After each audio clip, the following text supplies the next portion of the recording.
Hello, everybody, and welcome to the Mark It Down podcast. I am James Gisanti, and I am severely deprived of sleep, but it is worth it because it is January 4th, and you know what that means. It means it's Wrestle Kingdom time. Wrestle Kingdom being presented by New Japan Pro Wrestling. This is their big show. This is the big event. This is how we start the year right when it comes to professional wrestling. This is always a fun yearly tradition to watch this show for me. I stay up. I regret it for the rest of the week. But when you have wrestling this good, it is always worth it. I was very excited going into this Wrestle Kingdom 17. I was very excited for this show with so many exciting matchups, so much mystery, so much intrigue. And let me tell you, I had high expectations and they still found a way to over deliver. Wrestle Kingdom was double main evented, had surprises, had excellent wrestling, and we're about to get into all of it now. And we're going to start with one of the two double main events, the IWGP United States Championship. Champion Will Ospreay, challenger Kenny Omega. It's been years since we've seen Kenny Omega in New Japan Pro Wrestling, ever since his departure and arrival in AEW. It's been a long time coming to see Kenny back in the company. And let me tell you, Kenny in New Japan is a different animal than Kenny in AEW or anywhere else. The biggest stage of them all is the Tokyo Dome. And when Kenny enters that arena, he is a different performer. He performs on a different wavelength. And let me tell you, Will Ospreay more than met the challenge. This had every ingredient you needed for a masterpiece, for a classic. Nothing says big fight feel more than the match we got today between Kenny and Ospreay. From epic entrances, we had the One-Winged Angel Sephiroth theme, elevated for Will Ospreay. We had blood, we had tables, we had incredible wrestling. And we had a crowd that was willing to eat it up. Going back and forth the entire bout. The tone of the match shifted when Kenny hits a top rope DDT onto the exposed turnbuckle, making Ospreay bleed like a bloody mess. Ospreay showed a different side of himself, a fighting spirit that we're not used to seeing from the young wrestler, but he kept going, kept fighting, kept confronting Kenny, and Kenny only responded in the only way he knows how, V-trigger after V-trigger after V-trigger. This was an unhinged Kenny Omega confronting the young Will Ospreay. The Will Ospreay, he said, wasn't able to fill his shoes while Kenny was gone when he left the company.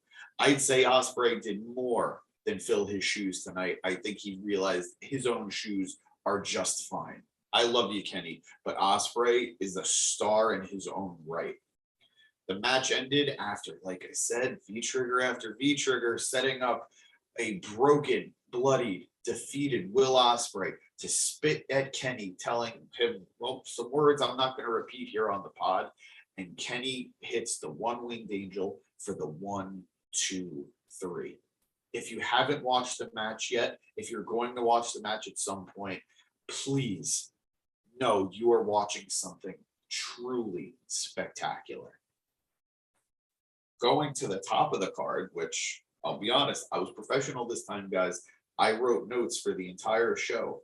The first match of the night was the IWGP Junior Tag Team Championship bout between champions Catch 22 of TJP and Francesco Akira against Sho and Leo Rush of Chaos, the best who won the Best of the Super Juniors tag team tournament to set them up for this tag match. This was an excellent way to start the show. High flying from bell to bell.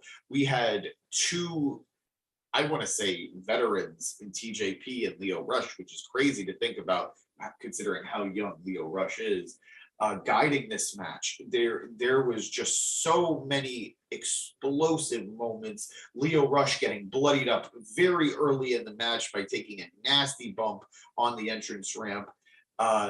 This was a great bout between the champions, Catch-22, and the challengers.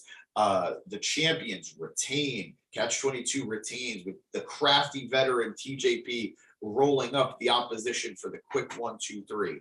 I was sad to see Lio and Show lose the match, but this helps solidify this tag team reign as something that'll feel a little more important as it continues. And it's only the 4th successful title defense of the junior tag division at the Tokyo Dome. Moving on to our second match. This was one that had quite a little bit of intrigue going into it, not necessarily because of the match itself, but because of what's been rumored to have maybe been in the works for some time now. We had the IWGP Women's Championship match between Kairi Sane, champion Kairi Sane, and Tam Nakano. This was a quick, fun, stiff match. It was very crisp. Both women delivered in a very short time. I wish they had gotten a little bit more time to show everybody how good they are, especially this being the first ever IWGP Women's Championship match in Wrestle Kingdom history. But let's be all honest here, guys. What we're going to be talking about isn't the match, but what happened after. After weeks, months of speculation. Drum roll, please. Sasha Banks debuts for New Japan Pro Wrestling. Sasha Banks, now going under Mercedes Moné, is the CEO of the women's division here in Japan. She came out face to face to Kairi Sane, who I should mention retained the championship. Good for you, Kairi. But not so good for you, Kairi. Mercedes dropped her hard. I don't know what that move was. It was a little clunky, but I won't lie, I don't care. Mercedes looked fantastic. She has a new look, new hair, new gear, and same old attitude. It's going to be really interesting to see. I believe it's a Battle in the Valley where we'll see Mercedes Moné, that's going to take a while to get used to, take on Kairi Sane for the IWGP Women's Championship. Again, congratulations to Kairi Sane. Congratulations to both women for this historic bout.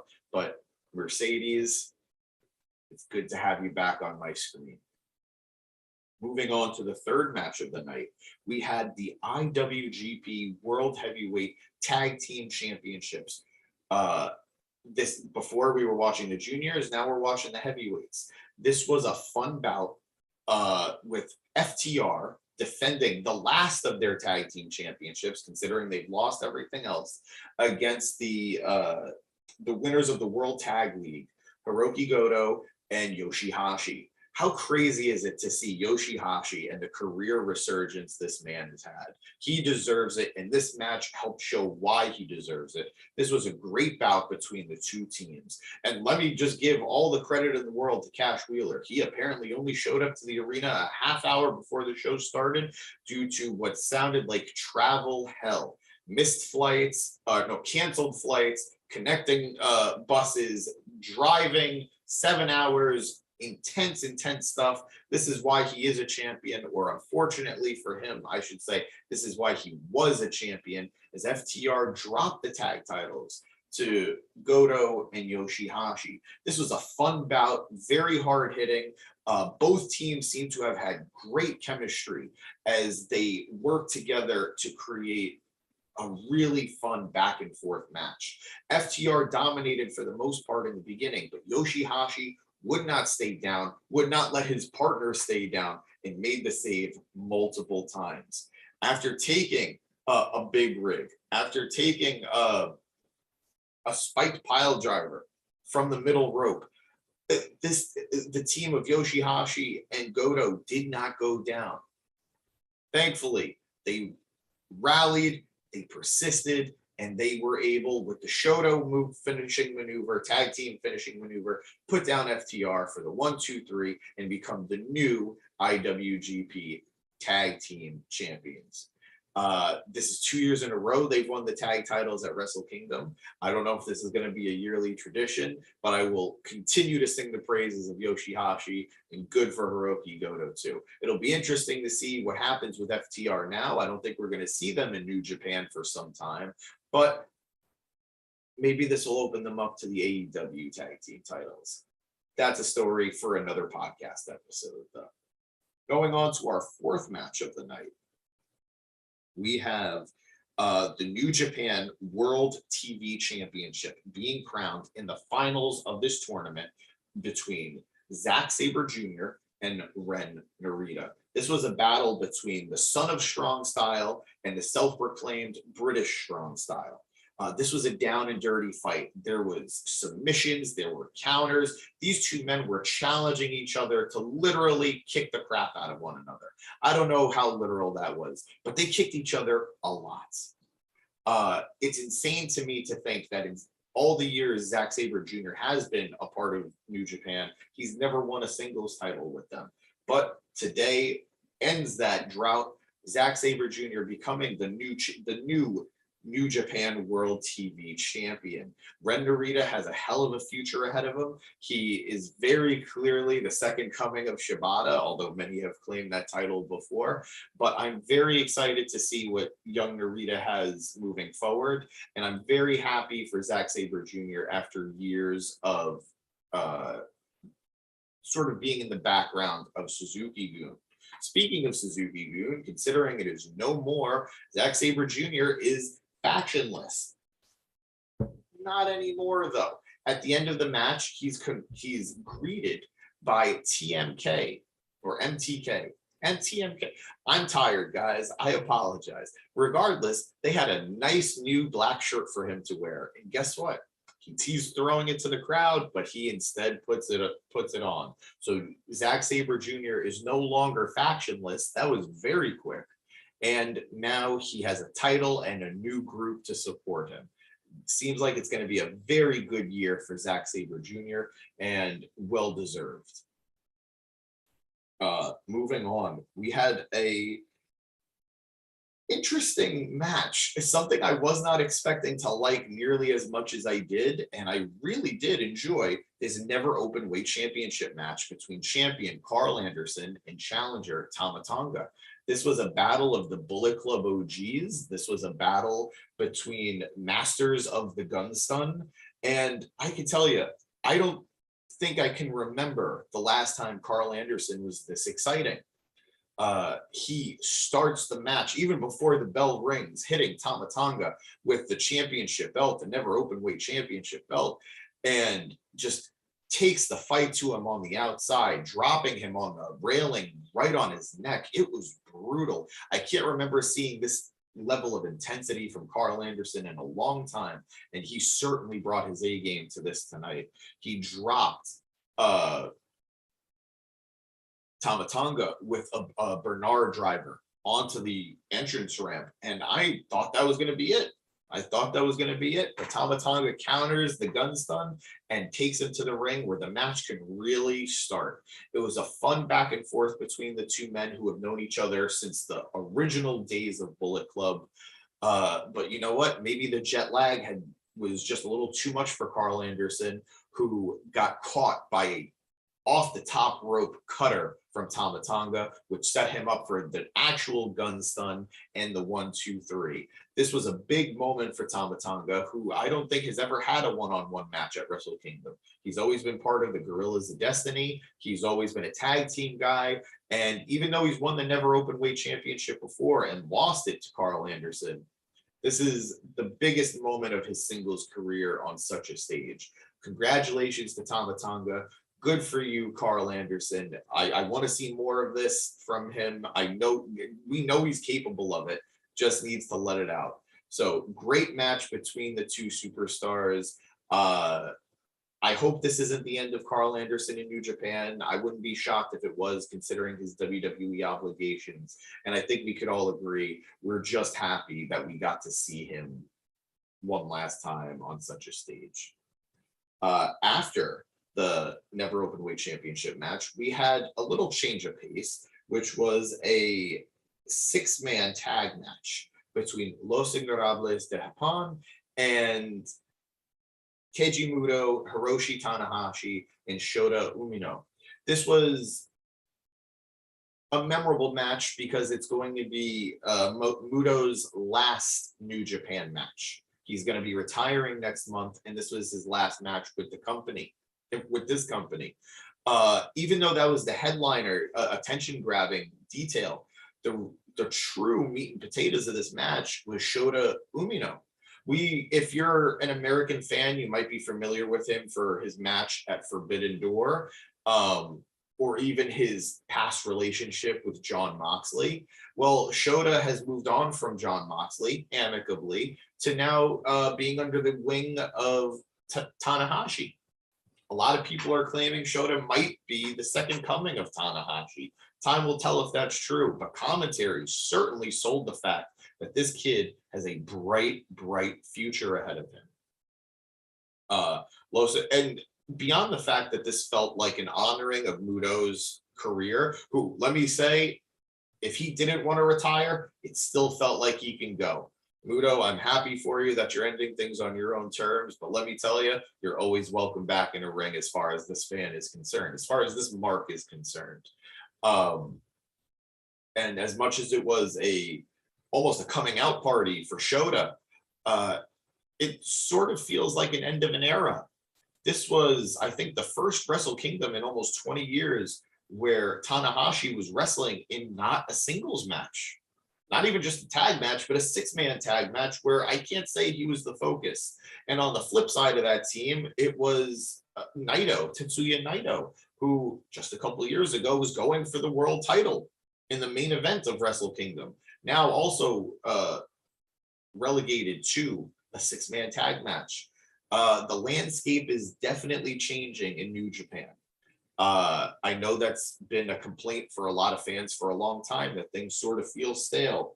I can say that I'm happy things are changing. It's a little bittersweet because of how much I care about that talent.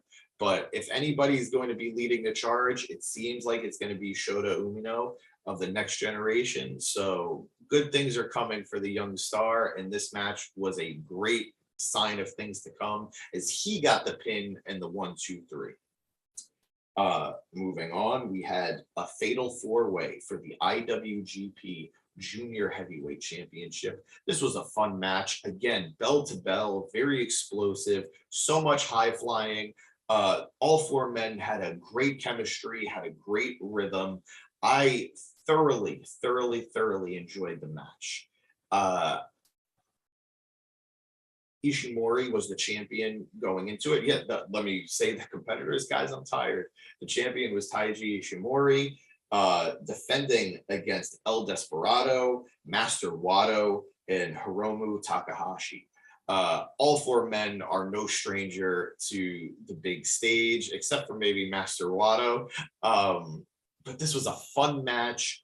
All 4 men really, truly delivered. It was fun to watch. You could tell they were having fun having the match. And in the end, it was Takahashi who survived an onslaught of offense from Master Wato, from El Desperado, and he got the pin, once again becoming the IWGP Junior Heavyweight Champion. And despite facing 3 great competitors, he does not have time to rest as the division is booming. And Kushida, who had to vacate the title due to illness, is back. He is healthy, and I'm sure waiting in the wings to claim his title back. Now, moving on to the main event, we had IWGP World Heavyweight Champion Will Ospreay, Jay White, defending against the man, Big Kazuchika Okada. Guys, this match was excellent. Such a beautiful form of storytelling between these 2 men as they entered this match, their 6th match with Jay White leading the series 4-1. Jay White looked like a man possessed, willing to do anything he could to defend his title, to keep his title, and showed how desperate he was to not lose his beautiful belt. Well, I'm sure he thinks it's beautiful. I still miss the old title. But Okada, being Okada, would not stay down. Okada taking a fury of on offense, a bloody chest from chops that just sounded, it looked devastating. This was a brilliant back and forth match between two men who are so used to each other at this point and have both delivered on the big stage time and time again. This was a great match. Okada winning the championship with a rainmaker, both men really bringing the best out of each other. Okada broke out Jay White's finisher. I thought that was something he only saved for Kenny Omega, but no, he brought out everything that Jay had to give. Finisher. It took multiple rainmakers to finally put down the ravenous Jay White.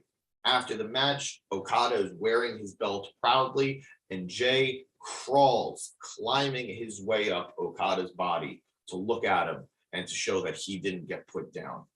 This was a very emotional moment for Jay White, the leader of Bullet Club, and I'm sure there will be ramifications for some time for what this means. But Okada is once again the champion of New Japan Pro Wrestling, and he barely had a moment to celebrate before Shingo Takagi, guys, I'm tired.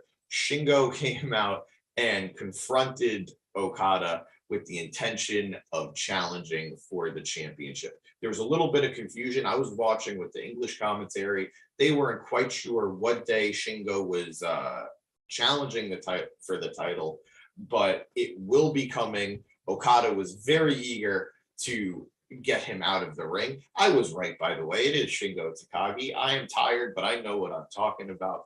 But Okada was very happy to see him leave the ring and to bask in his moment as he had what felt like a very sincere and emotional moment speaking to the late, great Antonio Inoki. The whole night was geared towards the dedication to the recently passed away Inoki. This whole company rested on the shoulders of Inoki, and he was such a powerful force behind the company. He was such a powerful force in Japanese wrestling in general. And while many have already mourned him, this felt like a fitting tribute to the Japanese legend. So yeah, guys, that was Wrestle Kingdom. It was an excellent show. There was incredible wrestling. If you're tuning in now with me and you haven't watched it, turn me off, go watch it. If you're listening to me review something you've already watched, you already know how good it is. Go back and watch it again now. Kenny Omega versus Will Ospreay for the IWGP United States Championship is already my match of the year candidate. It had very little competition, but I know when the time comes, it will still be in the conversation for match of the year. Jay White versus Okada told one of the best stories I've seen in a long time, and we had the debut of Sasha Banks, otherwise now known as Mercedes Moné. Great wrestling, great company. Watch New Japan Pro Wrestling. Later tonight, I will be back to discuss AEW Dynamite, and if I'm conscious, I will try to talk about New Year's Dash for New Japan Pro Wrestling. Anyway, I'm James Gisanti. I thank you for watching the Mark It Down podcast. Wrestle Kingdom was great. Can't wait to hear what you guys think about it. Leave your thoughts in the comments. Have a good night. Mwah. Bang.